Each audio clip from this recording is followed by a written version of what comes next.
Hey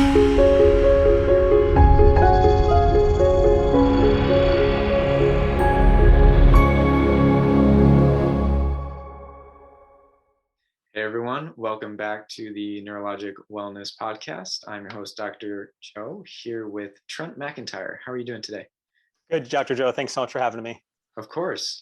So Trent, can you give us a little bit of a background about who you are and why you're interested in brain health and what got you into brain health?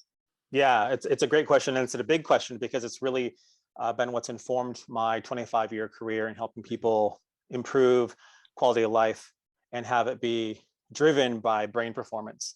And it really comes from my own experience. And so there's really like two tracks in my life that have been running that merged at one point and became my career in helping other people, clients and patients and other professionals do this work. And the first one is that I failed first grade. I failed first grade because my reading was really poor and insufficient. And when, by the time third grade came around, it was like, okay, well, this thing that's really hard for your son, we're going to give him more of that. Since reading is really hard, the solution is going to be more reading. Mm-hmm. And so right out of the gate, there wasn't an assessment of why my reading was underperforming, right? Why I wasn't able to read as well. And it turns out that it was because I had some weaknesses in my eyes and I couldn't get both eyes to see the same thing at the same time. Now, I didn't know that at the time. So I went on with my life struggling with reading, into college with, getting up at 6 and 7 in the morning to read my books, standing up, because for me, when I would read, I'd fall asleep 1 or 2 sentences into whatever I was reading. And so I had to find a solution. And that was my solution, is like, okay, I'm the most awake, I'm standing, I'm not going to fall asleep, I'll get my reading done for my courses. And then as I got older and was done with college, I just used audiobooks to absorb information. But I would describe it as if I had read a book. So if someone's like, oh, you reading any good books? And I would answer the question like, oh yeah, I just read a great book, even though I was really ashamed that I wasn't reading. I was listening to audiobooks because reading was so hard for me. And it wasn't about literacy or being able to read. It's just that my brain just shut down. It just put me to sleep. Mm-hmm. And so that was something that would come to inform what I do for the rest of my life. And it showed up when I was it really got sparked when I went to a conference and there was a vision therapist in another booth. So I had left my booth and went and visited this vision therapist, and he did a couple exercises with me and discovered this weakness. And then I did a few exercises and was like, wow, that actually feels really good. Like even my body feels better and I feel just a little more relaxed. And I was like, that was kind of cool, and didn't think much of it. But when I went back to the booth that I was working, a friend had stopped by and left me a note, and I picked up the note, and it was like a page long, and I read it like I've never read in my life. I couldn't believe how fast I read and how well I comprehended what I was reading, and it just like blew me away. And how old were you at this point? 33 at this point. Okay, so you had taken your whole life in school all the way up until 33, and then just like that, a couple exercises and yeah, it wasn't even 5 minutes, 10 minutes. Yeah. It was literally like, I'd done so much. We look at like having strength and flexibility and coordination in our whole body, but I had never done that for my eyes. And so when I started, my brain was like, yeah, more of that, please. And I could read like so fast. It was pretty mind blowing. When I tell people the story, they're like, that seems so impossible. And I'm with you. I was there, but it was amazing. It really kind of lit me on fire. And what was funny is that before I had left for the trip, a client of mine was talking about books that she was reading. And I said, oh, I got to get the next book in the series that I'm reading. Of course, I was listening to an audiobook. And so the next time she came in, she brought me a copy of the book to read in the plane. She's like, well, since you have that big trip across country, here's a copy of the next book in the series for you to read. I'm like, great. Now I've got to download the audiobook, listen to that, report back. Thank you so much for the book. It was a great book and all this stuff. Well, because I read so well right after the eye exercises, I decided to try to read. And I read the whole book in one sitting on the plane back home. And I couldn't believe it. I've never sat for 3 hours and read because I couldn't last 5 minutes, let alone 3 hours. And when I got home, I told my wife, I said, I got to get the next book in this series. And she's like, oh, you mean the audiobook? I'm like, no, we need to go to the bookstore and get the next book. And she's like, who are you? And what have you done with my husband? Because you don't read, quote, read books. And that was really a moment where I got this spark of incorporating eye movement into what was already, a movement as a part of my career and helping people with quality of life. Mm-hmm. Yeah, that's fantastic. And the exercises were just geared towards getting your eyes to converge, right? Yeah, it was simple convergence exercises, Mm-hmm. and then some simple tracking exercises. Mm-hmm. Only a few minutes. Mm-hmm. Yeah, that's fantastic. Did you continue with the exercises, or was it just that one time and things were good for? I was actually pretty obsessed. So, because the results were so profound that for me, in my natural problem solving tendencies, I was like, well, what else is possible, and what else can I do, and how can I challenge this, and what are other ways that I can incorporate this into what I'm doing? Because I already had training, certifications, and degrees in movement science and movement therapies, and modalities that were basically working in the brain sciences, but not incorporating eyes in such a specific way. So yeah, I started coming up with my own stuff. It's like, well, what if I did this? And what if I tracked like this? And what if I laid in this position, or sat, or kneeled, or, just started to really examine the possibilities in the context of creating movement out of it. And, so that's the one kind of arm of what's informed what I do. The other one is that, I was born with a mild form of cerebral palsy, but I didn't know it. It wasn't something that I was ever told. It was never a label that I was given, but I definitely had some pretty severe restrictions and tightnesses my whole life. But I was athletic naturally. So even though I had such limited abilities and range of motion, I was very athletic, and I could run fast, and I could play basketball. And so I didn't really know that the way that I felt or moved was different or unusual. And it was a low level, it's a low level class 1. So it's not like if you looked at me, you would see that there was something different about my gait or how I functioned. But, if you measured me, you'd be like, wow, there's a lot of restriction here. There's a lot of limitation. But I actually developed some skill and ability around dancing. And I decided that my way out of my small town was to get a scholarship and go to college and dance. And so I did. And I got into a great school to dance, and got a scholarship. And, just partway through my training, I woke up and could barely walk and could barely shuffle to the shower because I had so much pain and inflammation from the knees down that I could barely function. And it was really weird because, your body is everything when you're an athlete. And I thought, this is so severe. I'm not sure that I can recover from this. This feels like it's, tremendous. This could end everything. And that wasn't an option for me. So I was home for holiday and just kind of complaining and expressing my situation to my mom. And I was like, I don't know what's going on, that I have so much pain and restriction from the knees down, and it's bad. I don't know what I'm going to do. And I don't get what's going on. And she's like, well, Trent, that's because you were born with cerebral palsy. And I was 19 when she told me. And I was like, wait, what? First of all, what is that? What do you mean? What's going on right now? And she's like, yeah, don't you remember when you were little, when you had casts on your legs? You were 3. And I was like, well, I don't remember when I'm 3, but now that you're talking about casts on my legs, I do have a vague memory of having casts on both legs from the knees down. And she's like, yeah, the doctor decided to cast your heels to the ground because you had no range of motion in your ankles. So instead of doing surgery, they just cast your feet to the floor to create some kind of mobility. And then I sort of also had the memories of my brother putting garbage bags on my legs and throwing me in a snowbank, because it's hysterical to put your little brother in a situation where he's like got to flounder like a turtle on his back, Right. But that was the moment where I decided to really problem solve my movement restrictions. And so that led to a series of experiments on my own body and leveraging the kinesiology and the anatomy and the movement sciences that I was learning in college and rehab my own injury. So that's what I did. I didn't have resources. I couldn't go to any kind of special therapist or, physician or PT or anything like that. So I was able to rehab my own injury. And so by the time I I met that vision therapist at the conference, I was already working in movement recovery. I was Mhm. already helping people restore balance and quality of life and mobility and coordination. Kids, seniors, athletes, my main three kind of categories. But when the eyes came into it, it's like it really caught on fire for me. It's like I really, I'm onto something here that could be really profound for people, and I decided to kind of lean into that. Mhm.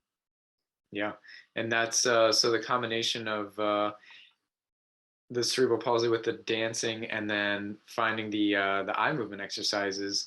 That marriage of those two then led you to develop Fire Up Your Brain. Is that right? Well, yeah, before Fire Up Your Brain came about, I just was playing around with different ways to make this fun in a game. Yeah, because there's a lot of great vision therapy tools that just aren't very fun for people to do on their own at home.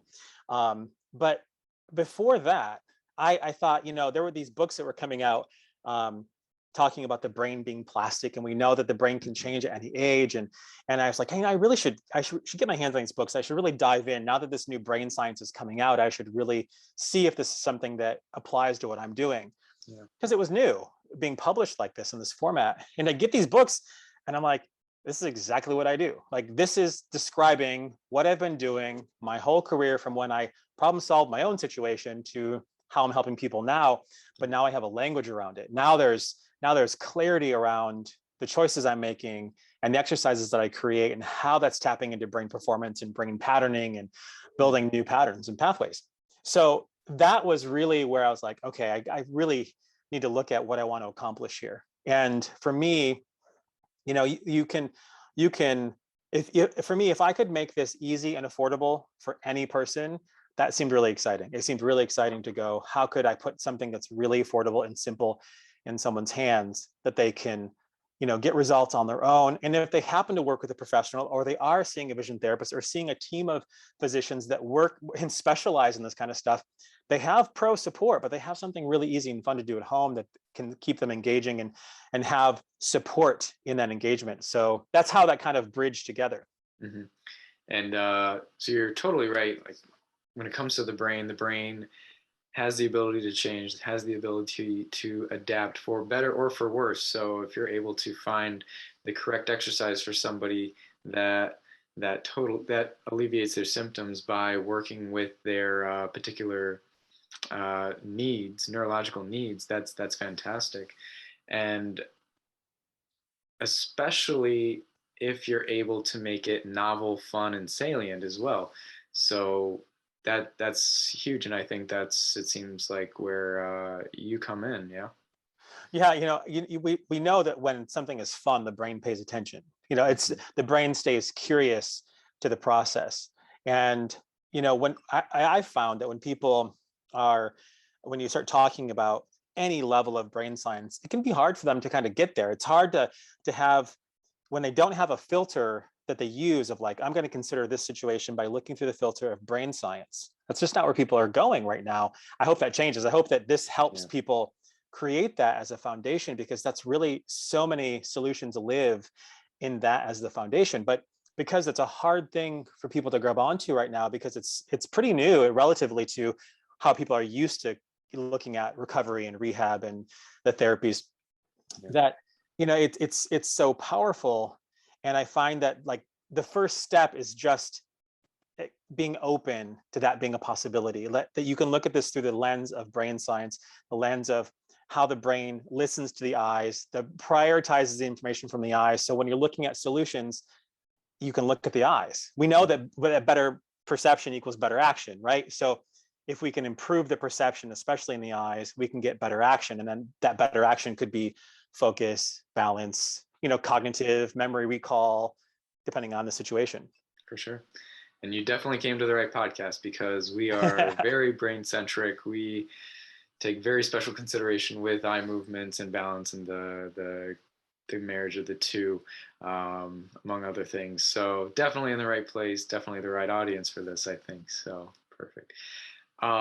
So can you tell us a little bit more about Fire Up Your Brain? Yeah, for sure. So you think of it, it's like this. It's if you know, it's basically what it is. I invented an orange ball that Mhm. has A through Z and 1 through 12 on it. So if you and I were playing the game, we'd be playing a game of catch, and we work in layers. First, just to make sure you can catch the ball, because sometimes people have a hard time catching a ball. So we would modify the game for people who can actually catch a ball. Just kind of worth noting. But if you can catch a ball, we'll be playing a game of catch. And as we throw it back and forth, basically, I'm going to ask you to tell me what you see when you catch the ball. So you'll catch the ball and then say out loud whatever letter or number you see in front of you. And the idea here is just to keep this fun and creative. So we'll play with different angles, different speeds, direct, arcing, bouncing off the floor, bouncing off the wall. I play on the stairs with kids because it bounces everywhere and keeps it fun. Mhm. But the science that's embedded in the game is that you're watching the ball come into your hands and you're spotting something on the ball and you're saying it out loud. And so you're getting your brain to go through that sensory intake, decide what to do about it, and then act on it. So that sense, decide, act cycle that's always happening in our brain anyway, we're just tapping into that in a way that tracks the eyes in different directions at different speeds, gets them Mhm. to really focus on, first the whole orange object, and then more specifically a letter or number on the ball. Mhm. Yeah. And if for those of you who are listening, if you go to our YouTube video to watch this, we have the ball right here in front of us, so you can see that. Yeah. Um, so fantastic. So you definitely would have been a candidate for this therapy I had wish I you. had this when I was a Yeah. kid. I'm telling you, because you think of like there's for a third grader, when I was in third grade, there wasn't homework, right? Mhm. So I had homework because I couldn't read very well. So I Mhm. always had to bring my work home because I couldn't do it in time when I was in school. So when my third grade teacher's like, yeah, you need extra homework now. So now you have more reading to do when you already don't read very well. And there's questions. So you have the opportunity to fail your comprehension. So it was just like, yeah, if I had this instead, I would have done this every day because I was already playing sports and I was active. This would have been a great fit. It's like, yeah, you just invented the thing that I wish that I had when I was a kid. Mhm. Right. So, and that being said, who else or who all would benefit from this? Yeah, so it's really for anybody, but to speak Mhm. to some more specific situations, we have programs for kids, program for seniors, and a program for athletes. Mhm. And for kids, yeah, as a general rule, we're trying to incorporate their the tracking so they get better focus, they get better regulation, they can calm themselves down, they can get focused and prepared for doing their homework.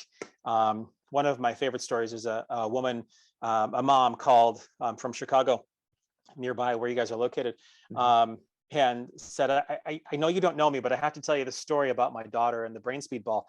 And she's like, actually, I got it for me. So I got it and I put it on the counter, and my daughter snagged it on her own and just started coming up with games and tracking the ball and playing it against the wall, bouncing it here and there. And she said, Trent, just after a few minutes, for the first time in her life as a 13-year-old, she could sit and do her homework.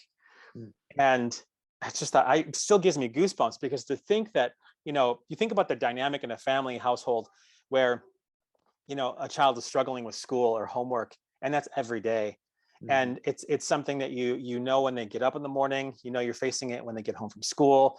It flavors everything that's going on. So to have that kind of response in a game that she made up herself using the ball was pretty amazing.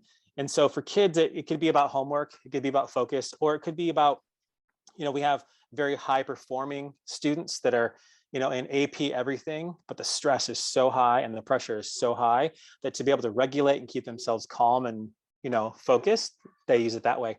Mhm. Um, for seniors, we're looking at helping them with balance. So we'll incorporate a little bit more head movement so we get the vestibular system a little bit more involved in the games. We do memory recall. So some of the games will incorporate remembering what they saw 2 and 3 at a time. So they're not just recalling the one in a row, but they get 2 in a row and 3 in a row and 4 in a row. Mhm. We do word association, things that tap into, what that age really needs in that moment.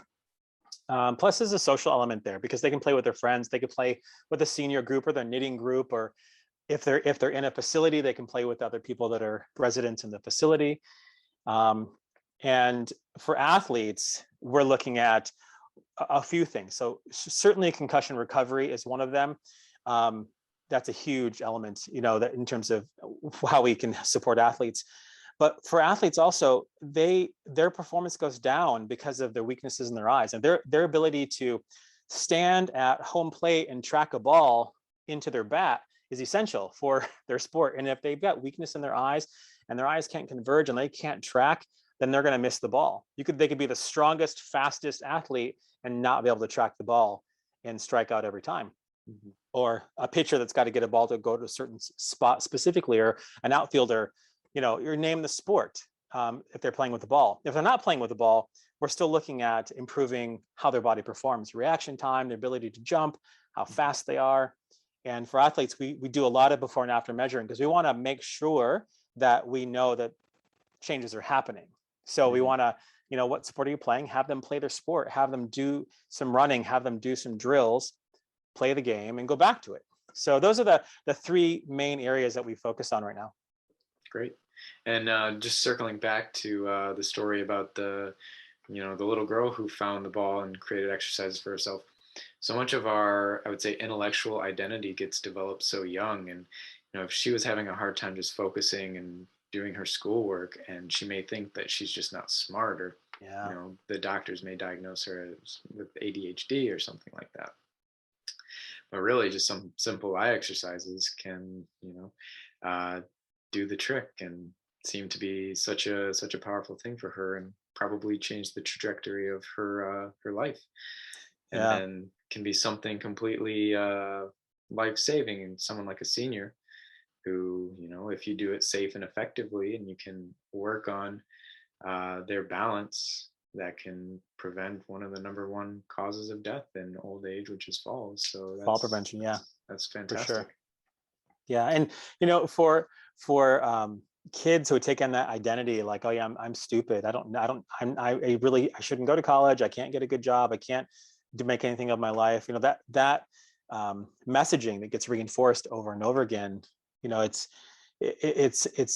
very challenging to set their life up like that. And so to be able to have them be empowered to come up with their own games is also a very important part of this. Because this is like, yeah, at first I'm going to show you in the training how to play the games and how to get the most out of the ball. But it's like passing the baton to you so that you can own the whole process. It's Mhm. not that you have to have me or follow my specific directions, but once you know how to track with your eyes and how to build a game, then you can build your own games. And so can seniors, so can athletes, so that you're empowered to do it yourself and keep it interesting that way. Sure, absolutely. And I could see, what we do in our clinic is we try to look very closely at eye movement, specifically where they break down. So is it a problem of convergence? Is it a problem of divergence? Is it a problem of pursuit tracking or saccades? Mhm.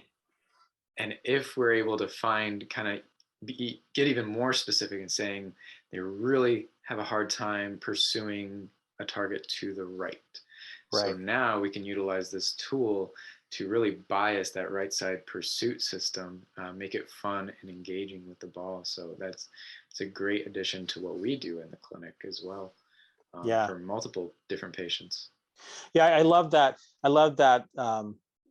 That sort of collaboration that can happen with professionals like you, where you're able to go in and use all the sophisticated equipment and the latest diagnosis capabilities, and say, hey, this is exactly what's going on, and then give them the tools they need to solve it, but then give them something to do at home that Mhm, keeps them engaged with it. But that bias work is like, I love bias work. It's like, mhm, find the gap and really drill into that gap. And that's where there's so much potential, mhm, because we're going to do the things that are comfortable to us. We're going to do the things that we already have skill built around. We don't have skill built around our gaps. We have compensations built around our gaps and weaknesses. So to find where you can throw the ball more to a space where they're dropping it. They drop it more and they're going to the left. We know we want to really improve that. We know how to measure if it's being improved. And as a person using it, that it's improving as well, because you can say, I'm catching it more. I'm catching it faster. I can catch it with one hand. There's different things that happen. And I just wanted to share a story came to mind of a gentleman who was 5 years post stroke, mhm, and he walked pretty well, and he had use of hit one arm, then the other arm not so much, and he couldn't really close his hand very well. And he's like, I don't know that I can play catch. I said, well, let's just see what you have, and we'll sort of build a game around your capabilities. And so he would kind of, kind of catch it like chicken wing it, and just whatever way he could kind of trap it with his arm. And I said, here's what we'll do. We'll take some air out of the ball. So I made it really squishy and kind of half flat. And I said, we'll catch it with the hand that has the ability to like squeeze it. And so we just built some skill around being able to do that. And then I said, now we're going to not use that arm. Now we're going to use the hand that you feel like you aren't able to close. He's like, well, I can't catch it. I'm like, well, let's just try. And, like 10 in a row, drop every one of them. And on the 11th one, he snagged it. And he just like lit up on fire. He's like, I can't believe I just caught that. And I said, yeah, let's do some more of that. And so he just kept throwing it, and he could catch every other one and most of them. I said, now take a walk again. He took a walk down the ball and came back, and he's like, I haven't felt this good in a long time. I can't believe how much this has changed, how I'm walking. And I can't believe after 5 years that I could still create change. And that goes back to the brain being plastic, and you can still learn new things. But, for someone who's suffered a great loss in their life from having a stroke or any condition, to feel like there's some hope, like you can restore some abilities, that all is not lost, is really profound as well. It's huge. Yeah. Are there standard games or training protocols that you have surrounding the ball, or do you try to keep it very individualized based on what the patient needs and Yeah. wants? So the kids, seniors, and athletes program, the games inside those programs are tailored to that population. Certainly anybody can play any of the games, but when I really sat and looked at the needs of each of the populations, I put the games together that are best suited for those situations to call in. For kids, we're looking at their ability to focus and regulate and get the two sides of the brain to talk to each other. So there's cross body games, and there's memorization games, and specific tracking games, and getting them to play against a wall so they can play by themselves. But when you're working with, when you're working with a patient or a client, you can always customize, based on whatever assessment you're doing. If I'm working one-on-one with somebody and I see that they've got convergence issues, and I see that they've got weak tracking going this direction or that direction, I'll build custom games around, filling in their gaps. But I think one of the most exciting things is that it doesn't have to be that custom for it to work. It's wonderful when you can really get that specific, but it's not required. And that's something where we've discovered that through use. People say, like, they ask me all the time, like, well, how do you know it works? And what I say is, well, I'm actually here more as someone participating in the research to see what we can get to happen. What can we discover by using this? Because I do believe while we have a lot of great brain science that exists, we're just getting started. And there's so much to learn, and there's so much to absorb, and there's so many people who don't know any of this information to help bridge that gap. And so I just feel like to be able to be a part of the research to actually discover what's going on is really huge. And that's more the angle that I take on it. Yeah. So obviously most of our most of our listeners are interested in brain health, improving their brain function, things like that. How would they go about finding the ball online, Fire Up Your Brain? Yeah, so I'd recommend that they go to fireupyourbrain.com. And there's actually a section on the website called AskTrent. And it's a place where I recommend everybody starts, because if you sign up for AskTrent, it's just a free program where I just take questions and actually turn them into videos and answer them that way. And so we have people that are in the programs that ask questions, people that are looking at the programs and considering them that ask questions. And then because I turn every question into a video, you do have some resources to watch, but also you have me. You can just send me your question and get an answer that's contextualized within the game, and how to understand, how this is going to help your situation specifically. I just started working with a gentleman who's like, I'm coming back from, I have been back from the Middle East for a while. He's a veteran, PTSD, and he's like, which program should I go into? And I said, actually, I really think you should do the kids program because you've got kids and you should play with your kids. And while it isn't specifically for an Army vet with PTSD, the crossover is tremendous. And so what we find is that AskTrent program helps people see like, oh, I can see myself in the program and understand how to best leverage it. So that'd be my advice. Mm-hmm. Perfect. Great. And we are just about at time. So I wanted to make sure we have maybe enough time at the end for you to leave our audience with any closing remarks or any final thoughts. Yeah, I will just say, I encourage you to consider this lens of brain science when you're facing a challenge, movement, focus, balance, you name it. Mm-hmm. Consider really embodying this brain science lens as a way to look for solutions and a way to explore possibilities, because it won't feel traditional, but it is essential to how we function as human. And it's not new. We're just learning more about it. Right. Well said. And you are right in line with our thought process at our clinic. And I think our services definitely complement each other. So it was a pleasure to have you on today and to learn about Fire Up Your Brain. And I think a lot of people are going to enjoy the insights you had for us. Thank you so much for having me. I appreciate it. Of course. And this has been your host from the Neuro Wellness Podcast. Be well.